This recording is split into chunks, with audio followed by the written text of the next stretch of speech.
Assalamualaikum warahmatullahi wabarakatuh. Innal hamdalillah nahmaduhu wa nasta'inuhu wa nastaghfiruh wa na'udzu billahi ta'ala min shururi anfusina wa min sayyiati a'malina. Man yahdihillahu fala mudilla lahu wa man yudlil fala hadiyalah. Wa asyhadu an la ilaha illallah wahdahu la syarika lah wa asyhadu anna Muhammadan 'abduhu wa rasuluh. Ya ayyuhalladzina amanu taqullaha haqqa tuqatih wa la tamutunna illa wa antum muslimun. Ya ayyuhan nasu taqu rabbakumul ladzi khalaqakum min nafsin wahidah wa khalaqa minha zawjaha wa batha minhuma rijalan katsiran wa nisaa'a wattaqullaha alladzi tasaaluna bihi wal arham innallaha kana 'alaikum raqiba. Ya ayyuhalladzina amanu taqullaha wa qulu qawlan sadida yuslih lakum a'malakum wa yaghfir lakum dhunubakum wa man yuti'illaha wa rasulahu faqad faza fawzan 'azima. Amma ba'd. Fa inna asdaqal hadithi kitabullah wa khairal hadi hadi Muhammadin sallallahu alaihi wasallam wa syarral umuri muhdatsatuha wa kullu muhdatsatin bid'ah wa kullu bid'atin dhalalah wa kullu dhalalatin finnar. Ma'asyiral muslimin rahimani wa rahimakumullah, usikum wa nafsi bitaqwallah faqad fazal muttaqun. Para jamaah salat Jumat rahimani wa rahimakumullah, saya wasiatkan kepada diri saya pribadi dan kepada para jamaah sekalian untuk kita senantiasa bertakwa kepada Allah Azza wa Jalla.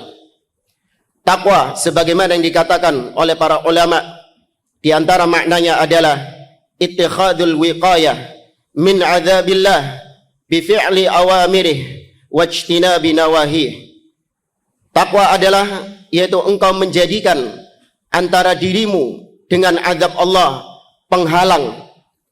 Kau menjadikan penghalang antara dirimu dengan siksa Allah Subhanahu wa taala dengan cara engkau mengerjakan apa-apa yang Allah perintahkan dan kau tinggalkan segala apa yang Allah larang. Atau dalam ungkapan yang lain para ulama menyebutkan takwa adalah anta'amala bi ta'atillah ala nurin minallah tarju thawaballah. Dengan Anda melakukan, mengamalkan ketaatan-ketaatan kepada Allah, Anda melaksanakannya karena adanya tuntunan, adanya dalil perintah dari Allah, dan Anda melaksanakannya dalam rangka mengharapkan pahala surga dari Allah. Wa anta tatruka ma'siyatallah ala nurin minallah takhafu iqaballah. Takwa juga dengan cara engkau tinggalkan segala macam bentuk kemaksiatan kepada Allah, segala macam kedurhakaan kepada Allah, entah itu kesyirikan atau kebid'ahan atau al-kabair, dosa-dosa besar ataupun as-saghair, dosa-dosa kecil. Kau tinggalkan semuanya karena Allah Azza wa Jalla melarang hal tersebut dan karena engkau takut akan siksa Allah Subhanahu wa taala. Para jamaah salat Jumat rahimani wa rahimakumullah, berulang kali bahkan tiap Jumat kita diingatkan untuk bertakwa kepada Allah Subhanahu wa taala. Karena memang itulah perintah pertama di dalam Al-Qur'an. Perintah pertama tatkala Allah Azza wa Jalla berfirman dalam surah Al-Baqarah, "Ya ayyuhan nas, u'budu rabbakumul ladzi khalaqakum wal ladzina min qablikum la'allakum tattaqun." Wahai sekalian manusia, beribadalah kalian kepada Rabb kalian yang telah menciptakan kalian dan menciptakan orang-orang sebelum kalian. Untuk apa kita beribadah kepada Allah? La'allakum tattaqun, agar kalian bertakwa kepada Allah Subhanahu wa taala. Demikian juga dalam ibadah-ibadah yang lain, seperti dalam puasa. Allah Azza wa Jalla memerintahkan kita puasa juga agar kita menjadi orang-orang yang bertakwa kepadanya. Ya ayyuhalladzina amanu kutiba alaikumus shiyam kama kutiba alal ladzina min qablikum la'allakum tattaqun, agar kalian bertakwa kepada Allah Subhanahu wa taala.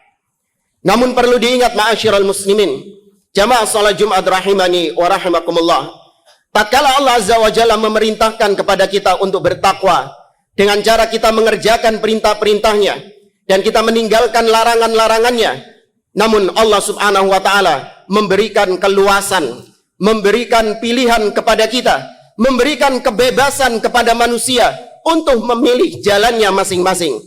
Allah azza wa jalla tegaskan dalam surah Al-Kahf, "Faman syaa'a falyu'min wa man syaa'a falyakfur." Barang siapa yang dia kehendaki, barang siapa yang berkehendak untuk dia beriman, maka dia beriman.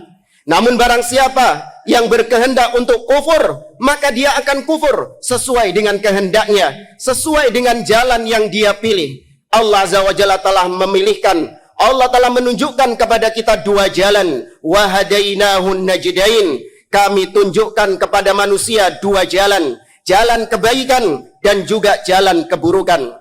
Dan demikian tugas Nabi dan Rasul. Nabi SAW bersabda dalam haditsnya yang diriwayatkan oleh Imam Muslim dari Abdullah bin Amr ibn al-As. Nabi SAW mengatakan, "Innahu lam yakun nabiyyun qabli illa kana haqqan alaihi an yadulla ummatahu ala al-khairi alladhi ya'lamuhu lahum wa yundhirahum syarra ma ya'lamuhu lahum." Sesungguhnya tidak ada seorang nabi pun sebelum aku, kata beliau, melainkan wajib atas nabi tersebut untuk menunjukkan kepada umatnya jalan kebaikan yang dia ketahui, dan wajib pula kepada nabi tersebut untuk memperingatkan umatnya dari jalan-jalan keburukan yang dia ketahui untuk umatnya. Allah memberikan kepada manusia pilihan. Kalau dia ingin jalan kebaikan, maka dia memilih jalan kebaikan. Dan kalau dia memilih jalan keburukan, dia akan pilih jalan keburukan. Allah subhanahu wa ta'ala tidak memaksa hamba-hambanya. Ini semua disebabkan karena ma'asyiral muslimin, Allah subhanahu wa ta'ala sama sekali tidak membutuhkan ibadah yang kita lakukan. Allah tidak membutuhkan maksiat yang kita tinggalkan. Karena Allah azza wa jalla maha kaya. Allah maha tidak butuh dengan seluruh hamba-hambanya. Kita ambil satu contoh, ibadah haji. Ibadah yang memerlukan kesabaran yang ekstra, memerlukan biaya yang tidak sedikit, memerlukan pengorbanan yang luar biasa. Allah azza wa jalla menyebutkan tentang haji dalam firman-Nya, "Walillahi 'alan nasi hajjul bait man istata'a ilaihi sabila." Allah mewajibkan kepada manusia untuk melaksanakan ibadah haji bagi mereka yang mampu untuk melaksanakan perjalanan ke Baitullah. Namun Allah azza wa jalla mengatakan, "Wa man kafara fa innallaha ghaniyun 'anil 'alamin." Namun barang siapa yang kufur, yang dia enggan melaksanakan ibadah haji, maka Allah maha kaya. Allah maha tidak butuh atas alam semesta. Allah maha tidak butuh atas seluruh makhluk-makhluknya. Allah tidak butuh kita melaksanakan sholat Jumat di masjid ini. Allah azza wa jalla juga tidak membutuhkan infak atau sedekah yang kita keluarkan. Allah tidak membutuhkan puasa kita, bacaan Quran kita, haji kita, zikir kita. Semua ibadah yang dikerjakan oleh manusia sama sekali tidak dibutuhkan oleh Allah, dan Allah tidak memerlukan hal itu untuk dirinya. Sebuah hadits qudsi yang diriwayatkan oleh Imam Muslim, Nabi SAW bersabda, Allah azza wa jalla berfirman, "Ya ibadi, law anna awwalakum wa akhirakum wa insakum wa jinnakum kanu ala atqa qalbi rajulin wahidin minkum ma zada dhalika fi mulki syai'a."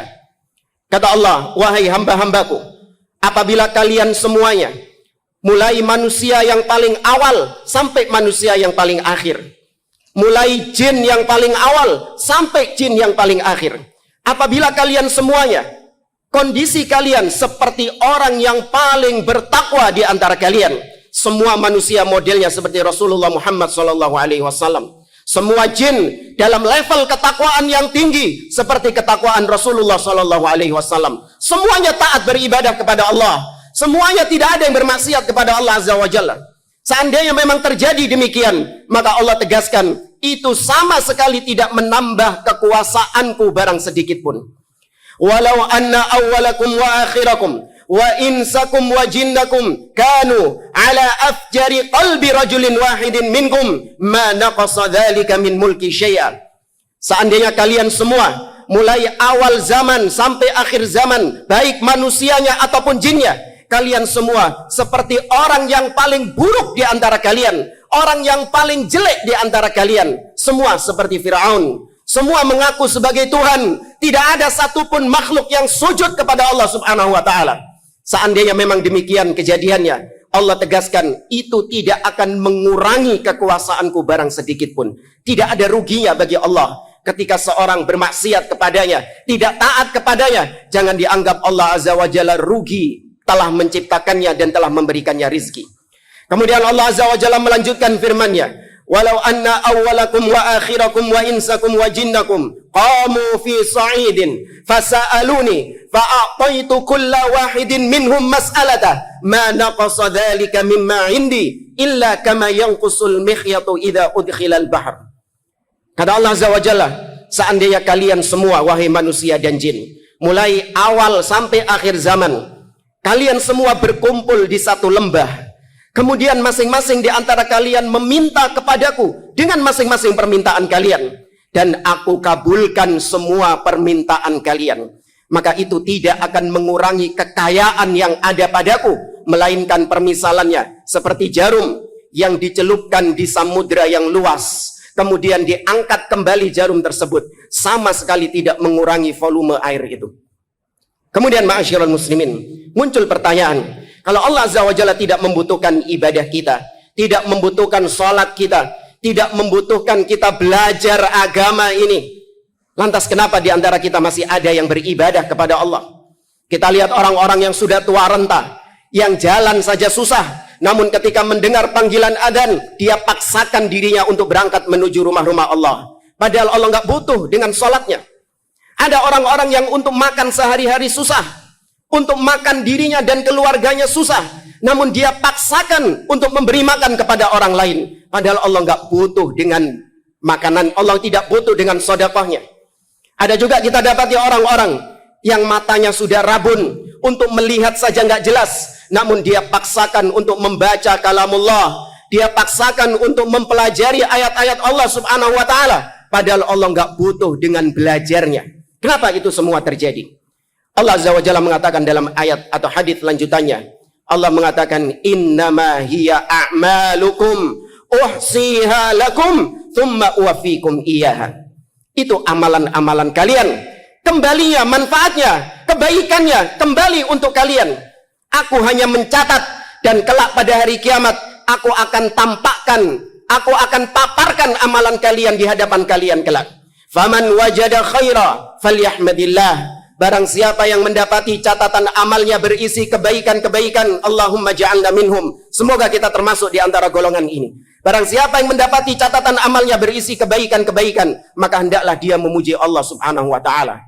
Bukan karena jerih payahnya, bukan karena usahanya, bukan karena kegigihannya dia mendapatkan rapor yang bagus ketika di hari kiamat. Bukan.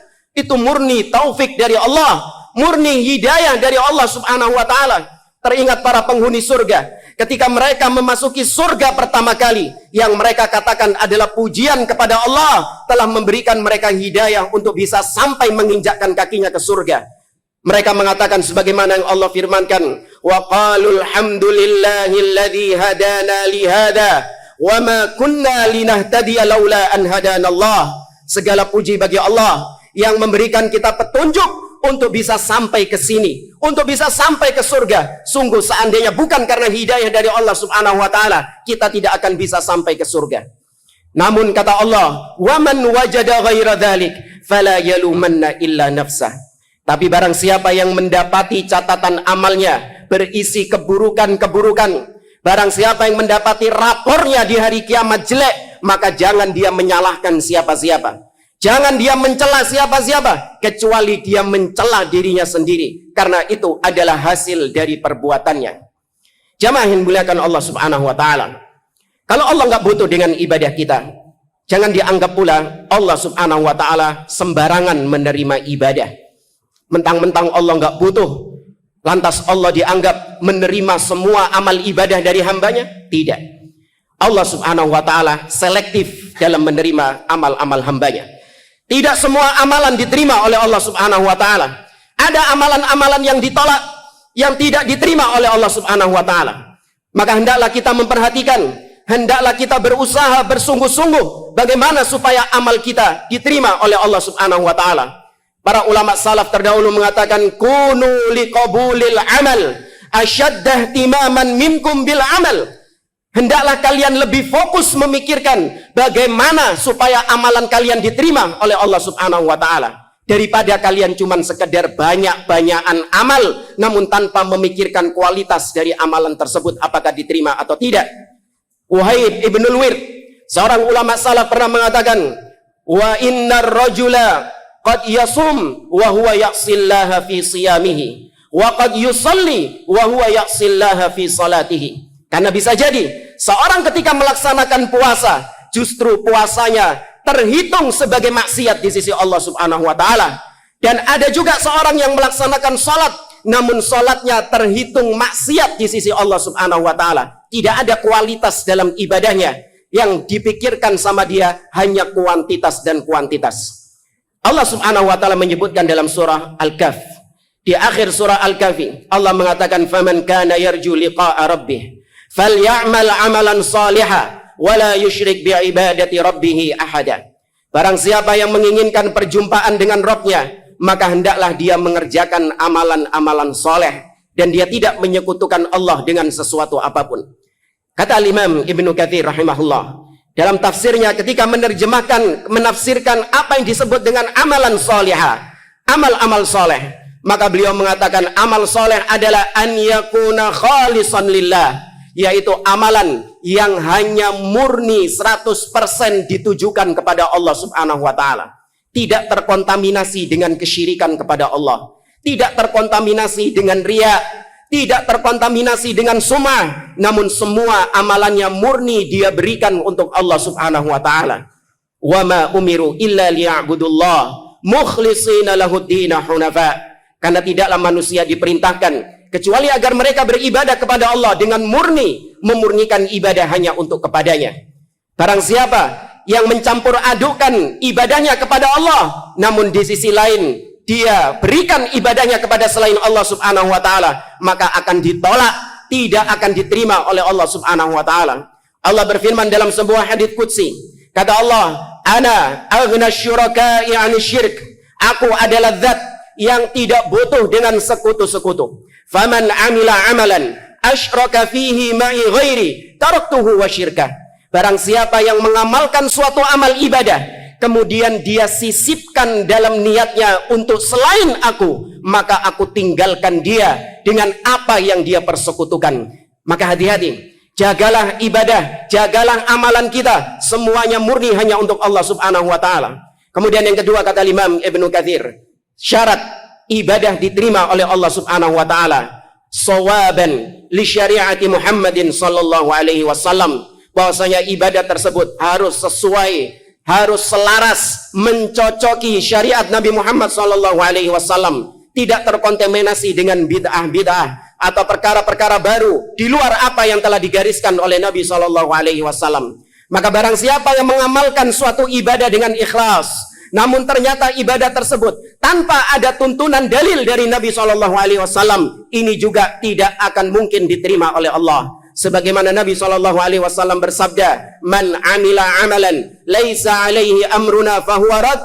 Barang siapa yang mengamalkan suatu amal ibadah namun tidak ada asal usulnya dari kami, bukan berasal dari Nabi SAW, maka tertolak amal ibadah tersebut. Maka hendaklah kita benar-benar memperhatikan kualitas amal ibadah kita. Semoga Allah Subhanahu wa taala memberikan taufik kepada kita untuk kita senantiasa bisa mengamalkan ibadah dengan ikhlas dan di atas tuntunan Nabi sallallahu alaihi wasallam. Aqulu qouli hadza wa astaghfirullah li wa lakum wa lisairil muslimin min kulli dhanbin fastaghfiruh innahu huwal ghafurur rahim. Alhamdulillahi rabbil alamin. Wassalatu wassalamu ala asyrafil anbiya'i wal mursalin nabiyina Muhammadin wa ala alihi wa sahbihi ajma'in. Thumma amma ba'd. Ma'asyiral muslimin, jamaah salat Jumat rahimani wa rahimakumullah. Nabi sallallahu alaihi wasallam pernah menyebutkan tentang 3 golongan yang menjadi korek api neraka jahanam, afanillahu wa iyyakum. Nabi sallallahu alaihi wasallam mengatakan, awwalu man tusa'ar bihin naru yaumal qiyamati thalatha. Ada 3 golongan yang menjadi korek api neraka jahanam pada hari kiamat kelak.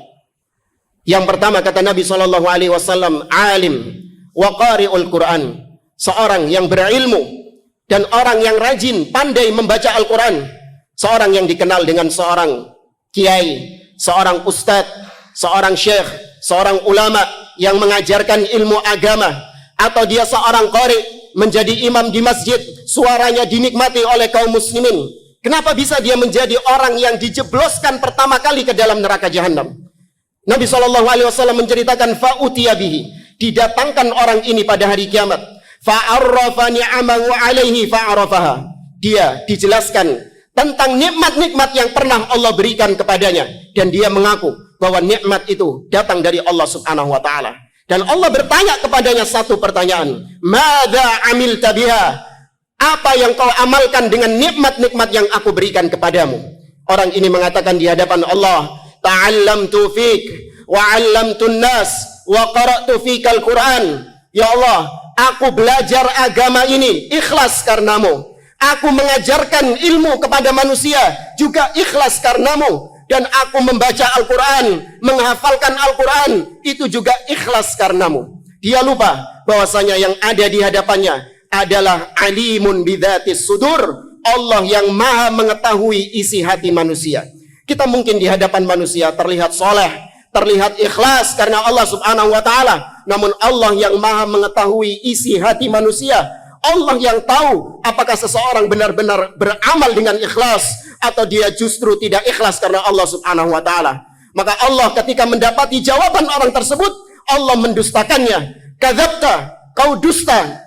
Innama qara'tal Qur'an liyuqala qari' wa ta'allamta liyuqala alim. Kau membaca Al-Quran, menghafalkan Al-Quran agar kau mendapatkan gelar sebagai qari' di dunia ini, agar kau dikenal oleh manusia sebagai orang yang rajin membaca Al-Quran. Dan kau belajar agama agar kau mendapatkan gelar alim, mendapatkan gelar ustadz, dihormati oleh manusia. Waqatil, dan dulu ketika di dunia kau sudah mendapatkan gelar itu. Kemudian kata Nabi SAW, fa umira bihi fa suhiba ala wajhihi thumma ulqiya finnar. Allah perintahkan para malaikat untuk menyeret wajah orang ini, kemudian dilemparkan orang ini ke dalam neraka, wal iyadzubillah.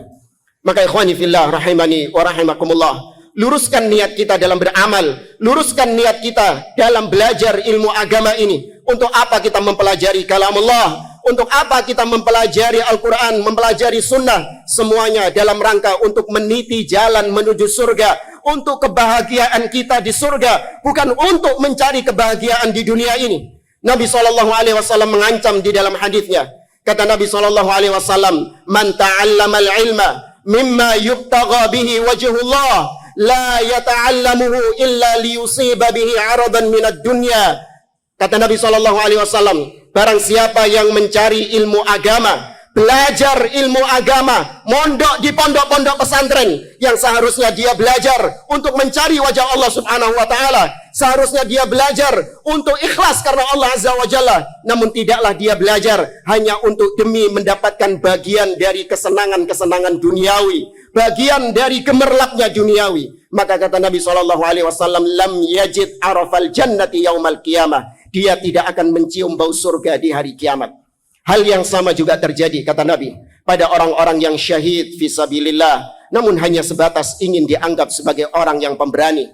Dan juga sama terjadi seperti Jawad, orang yang dermawan, namun dia menginfakkan hartanya hanya untuk dipuji oleh manusia, mendapatkan gelar sebagai orang yang ringan tangan, orang yang dermawan. Semua ini berangkat dari ikhlas, dan Allah yang maha mengetahui isi hati manusia. Maka terus perbaiki keikhlasan kita, terus perbaiki niat kita, karena syaitan tidak henti-hentinya menggelincirkan kita. Yang awalnya kita ikhlas karena Allah Subhanahu wa ta'ala, terus syaitan akan membujuk kita sampai akhirnya kita tidak lagi ikhlas karena Allah Subhanahu wa ta'ala. Semoga Allah menjadikan kita hamba-hambanya yang senantiasa ikhlas dalam beramal, dan semoga Allah Azza wa Jalla senantiasa memberikan taufik kepada kita untuk terus bisa ikhlas dalam amal kita sampai kita wafat, dan semoga Allah menerima seluruh amal soleh kita. Innallaha wa malaikatahu yusalluna 'alan nabi ya ayyuhalladzina amanu sallu 'alaihi wa sallimu taslima. اللهم صل على محمد وعلى آل محمد كما صليت على إبراهيم وعلى آل إبراهيم وبارك على محمد وعلى آل محمد كما باركت على إبراهيم وعلى آل إبراهيم إنك حميد مجيد اللهم اغفر للمؤمنين والمؤمنات والمسلمين والمسلمات الأحياء منهم والأموات اللهم ربنا ظلمنا أنفسنا وإن لم تغفر لنا وترحمنا لنكونن من الخاسرين ربنا لا تزغ قلوبنا بعد إذ هديتنا وهب لنا من لدنك رحمة إنك أنت الوهاب اللهم يا مقلب القلوب ثبت قلوبنا على دينك ويا مصرف القلوب صرف قلوبنا على طاعتك ربنا هب لنا من أزواجنا وذرياتنا قرة أعين واجعلنا للمتقين إماما ربنا اغفر لنا ولإخواننا الذين سبقونا بالإيمان ولا تجعل في قلوبنا غلا للذين آمنوا ربنا إنك رؤوف رحيم ربنا تقبل منا إنك أنت السميع العليم وتب علينا إنك أنت التواب الرحيم ربنا آتنا في الدنيا حسنة وفي الآخرة حسنة وقنا عذاب النار وصل اللهم على نبينا محمد وعلى آله وصحبه أجمعين وآخر دعوانا أن الحمد لله رب العالمين وقوموا لصلاتكم يرحمكم الله